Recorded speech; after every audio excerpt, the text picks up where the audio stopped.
예, 성경연구학교 공부 함께 하도록 하겠습니다. 우리가 함께 성경에 대해서 제대로 배우고 알아가는 시간 가지고 있는데, 오늘은 벨리알의 정체에 대해서 함께 공부해 보도록 하겠습니다. 벨리알, 생소하신 분들 있을 것입니다. 고린도후서 6장 14절 15절 말씀 보겠습니다. 너희는 믿지 않는 자와 멍에를 함께 매지 말라. 의와 불법이 어찌 함께하며 빛과 어둠이 어찌 사귀며 그리스도와 벨리알이 어찌 조화되며 믿는 자와 믿지 않는 자가 어찌 상관하며. 바로 이 구절에서 벨리알이 등장합니다. 자, 그러면 여러분, 벨리알은 누구인가? 벨리알은 어떤 존재인가? 우리가 질문하게 됩니다.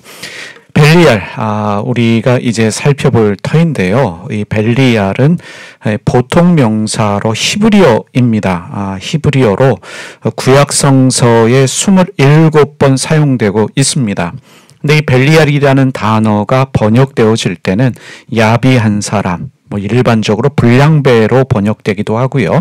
건달, 가치 없는 사람 등으로 사용되어지는, 번역되어지는 단어가 벨리알입니다.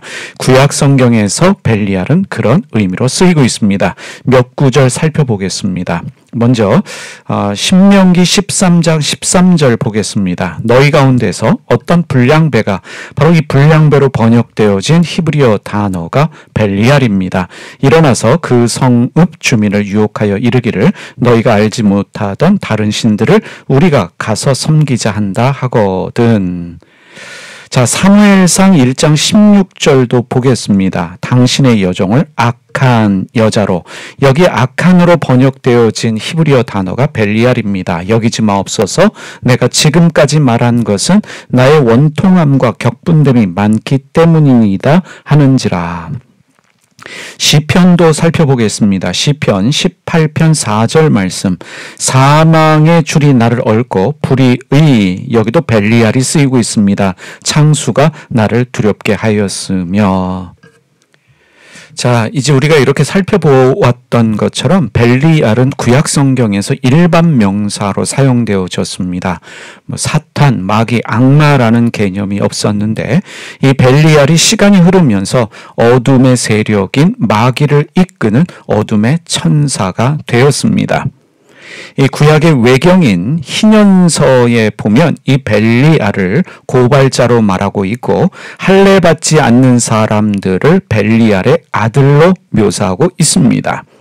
희년서 15장 33절 보겠습니다. 벨리알의 아들들은 다 그들의 아들을 할례를 받지 아니한 채로 둘 것이니라, 이렇게 말하고 있습니다. 이제 위경이라고 말하는 이 문서들은 유대인들이 많이 읽었던 성경의 일종이다, 우리가 이해할 수 있겠지만 정경으로 인정되지는 않고 있습니다. 그렇지만 사람들의 사상, 신학, 또 신앙생활에 많이 영향을 준 문서다, 우리가 이해해야 합니다. 참고해야만 되는 중요한 문서들입니다. 또 기원전 2세기에 쓰여진 구약의 위경인 12족장의 유언에는 이렇게 기록되어져 있습니다. 벨리알은 자신을 따르는 이들에게 칼을 주는 자이니 그의 악의를 조심하라. 그 칼은 7가지 악의 어머니인데 그것은 질투, 파괴, 압제, 유배, 기근, 소유, 황폐함이다. 이렇게 기록하고 있습니다. 벨리알을 모든 악의 근원으로 말하고 있습니다.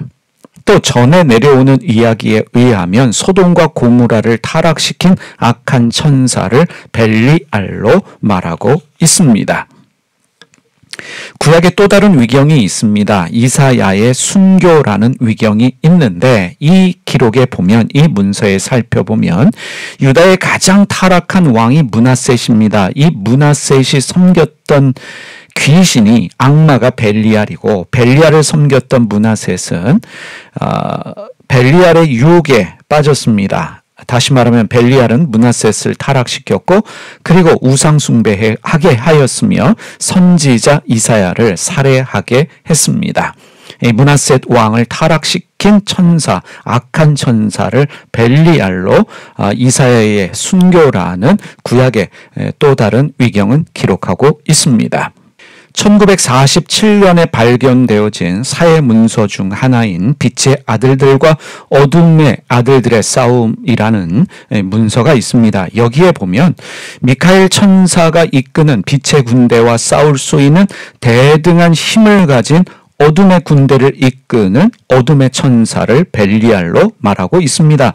다시 말하면 어둠의 세력의 우두머리를 벨리알로 말하고 있습니다. 이 사회 문서에 따르면 하나님께서 천지 창조하실 때 빛과 어둠의 길, 즉 선과 악을 만드셨는데 모든 천사와 인간은 빛과 어둠, 선과 악 중에 하나를 선택해야만 한다라고 합니다. 그리고 이 두 진영의 싸움, 선과 악의 싸움은 심판의 날까지 계속되어진다는 것이 사회 문서의 기록입니다. 자, 우리가 처음에 살펴보았지만 고린도 후서에서 바울은 벨리알을 그리스도를 대적하는 존재로 말하며 사탄과 같은 뜻으로 기록하고 있습니다.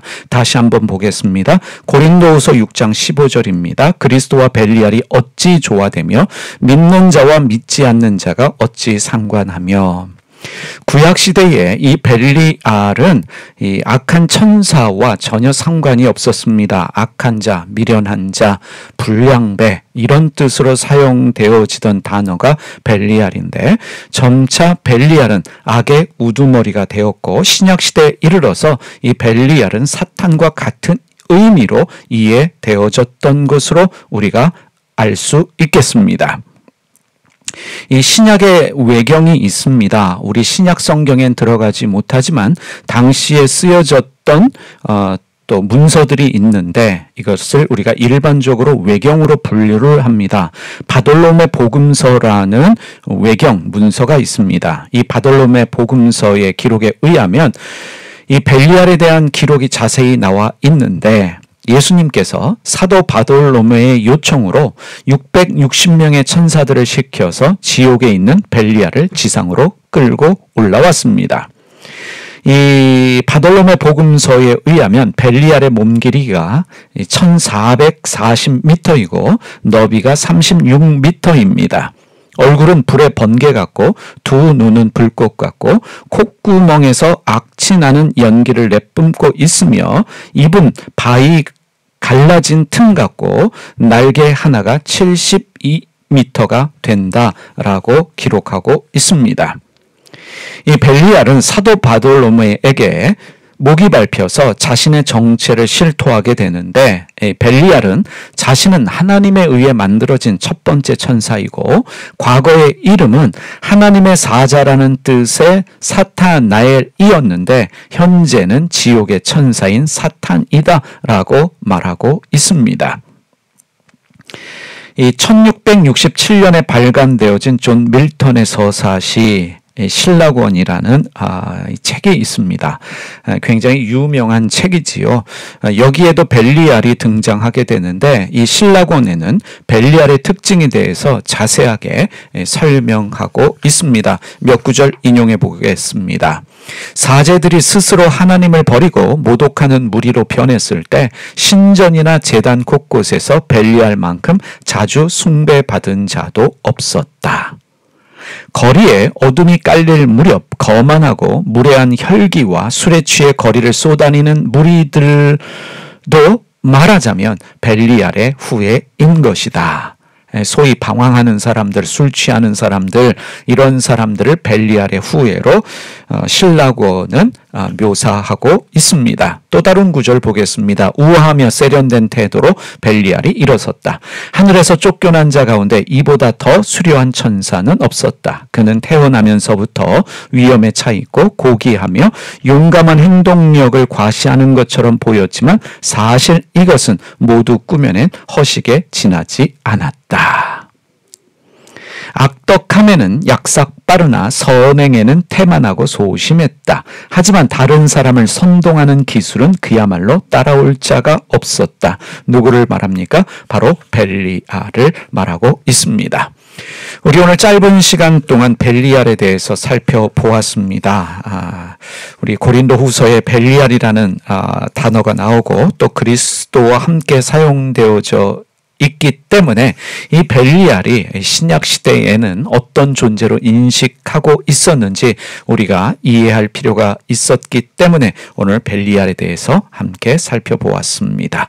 늘 고민하고 질문하고 성찰하시는 여러분 모두 되시기를 바랍니다.